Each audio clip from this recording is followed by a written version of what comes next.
Të ardhurat dhe shpenzimet e shtëpisë. Në menaxhimin e shtëpisë, aspekti më vital është kontrollimi i kuletës. Çdo shtëpiak i arsyeshëm do të mbajë llogarinë të ardhurave të rregullta dhe të shpenzimeve.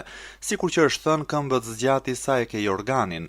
Ata përpiqen të harxojnë në përputhje me vlerën e parave që hyjnë në llogarinë e familjes. Çdo familje duhet të di prioritetet e saj dhe të ndajë para për lloje të ndryshme të shpenzimeve gjatë muajit. Familjarët e kujdesshëm gjithnjë mundohen të mos hyjnë në borxh. Në këtë mënyrë do t'i evitojnë brengat e panevojshme që u vinë në rrugë. Edhe nëse kushtet e tyre ekonomike nuk janë të mira gjatë kohës, ata planifikojnë dhe i tejkalojnë këto vështirësi për ndonjë kohë.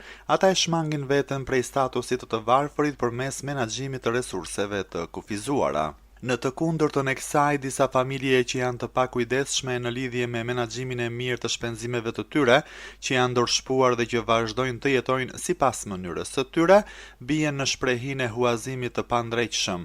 Për të paguar faturat e tyre, ata janë të detyruar të hyjnë edhe në borxhe me kamata të mëdha. Mbasi që janë huazues të pandrejtshëm, ata nuk ja vënë vëmendjen blerjes së gjërave të shtrenjta me kredit. Familjet e tilla asnjëherë nuk lirohen prej brengave. Ata vinë në një ngushti që ndonjëherë nuk janë në gjendje të blejnë gjërat më elementare ditore të jetës. Gjërat të tilla u ndodhin edhe familjeve që të ardhurat i kanë mjaft arsyeshme. Ata do të jenë në rrethinat e kufizuara për shkak se nuk e kanë planin e duhur për shpenzimet.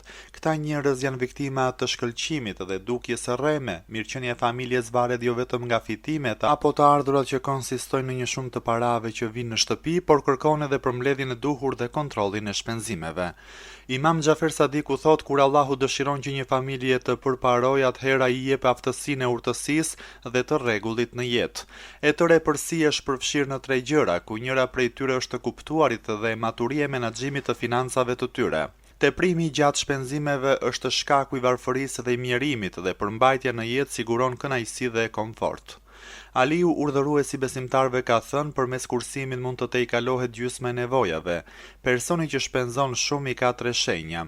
Ai dëshiron të hajë atë çka nuk ka, ai blen gjërat për të cilat nuk ka para, ai bart rroba të cilat nuk është në gjendje t'i blejë. Në përcaktimin e çështjeve financiare të familjes, me rëndësi thelbësore është që burri dhe gruaja të kenë pikpamjet e ngjashme. Nëse burri apo gruaja shpenzon pa i pasur ndërmend prioritetet, atëherë menaxhimi i shtëpisë do të shkojë në mënyrë të çoroditur. Së dyti, edhe fëmia duhet të ketë mirëkuptim për nevojat dhe prioritetet.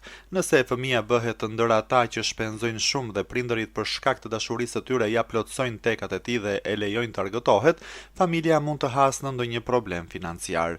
Prindërit duhet ta informojnë fëmijën për gjendjen financiare të familjes dhe të diskutojnë për buxhetin në prezencën e tij. Kjo do të bëjë që fëmia të kuptojë rëndësinë e kursimit. Ata duhet të dinë se menaxhimi i shtëpisë nuk është një shtrat prej trëndafilave.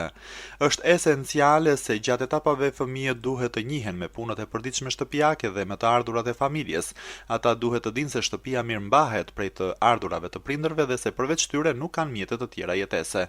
Ata duhet të kuptojnë se të gjitha nevojat e shtëpisë duhet të plotësohen vetëm prej atyre të hollave. Atyre duhet t'u thuhet se disa shpenzime kanë prioritet ndaj shpenzimeve të tjera, si për shembull qiraja e shtëpisë, faturat e dritave, ujit e të tjerë. Në radhë të parë duhet të mbulohen shpenzimet e gjërave elementare dhe pastaj pasojnë kërkesat e tjera.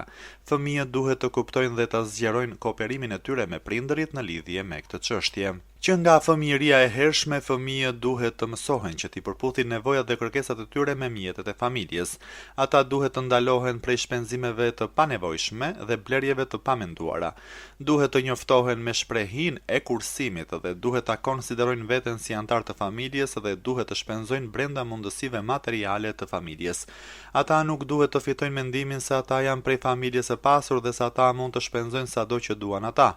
Duhet të mësohen t'i kontrollojnë dëshirat e tyre në interes të shpenzimeve esenciale të familjes që nuk mund të mënjanohen apo të shtyhen.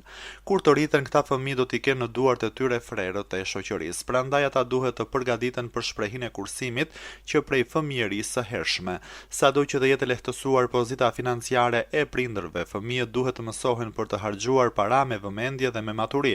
Ata duhet t'u shpjegojnë fëmijëve se të gjithë njerëzit i takojnë një familje të madhe të qenieve njerëzore njerëzore, fatlumët që janë të pasur duhet që të ndihmojnë të varfërve. Nëse të ardhurat e familjes janë të pamjaftueshme, ata duhet të shkurtojnë shpenzimet e tyre ditore dhe të mundohen të mbulojnë kërkesat e tyre brenda burimeve të tyre të dobta. Prindërit nuk duhet të ankohen fëmijëve të tyre në lidhje me ngushticat financiare në të cilën ndodhen. Në vend të kësaj duhet të japin mësime në lidhje me durimin dhe besimin në Allah. Përgatitini ata që të përballen me goditjet e jetës së tyre të moshës madhore me kurajo dhe gjak ftohtësi. Kur një fëmijë është i aftë për të punuar, nxiteni në punë dhe mbështeteni moralisht. Duhet i thuhet fëmijës se nëse fillon të punojë, paga e tij do t'i plotësojë të ardhurat e familjes dhe do të kenë më shumë rehati. Fëmia duhet të inkurajohet të japë një pjesë të fitimit të tij për shpenzimet e shtëpisë. Në këtë mënyrë tek ai do të rritet vlera e përgjegjësisë së tij ndaj familjes. Antari i ri i familjes me rrogë duhet të ndajë para prej pagës së tij duke i pasur ndërmend shpenzimet dhe kërkesat e shtëpisë.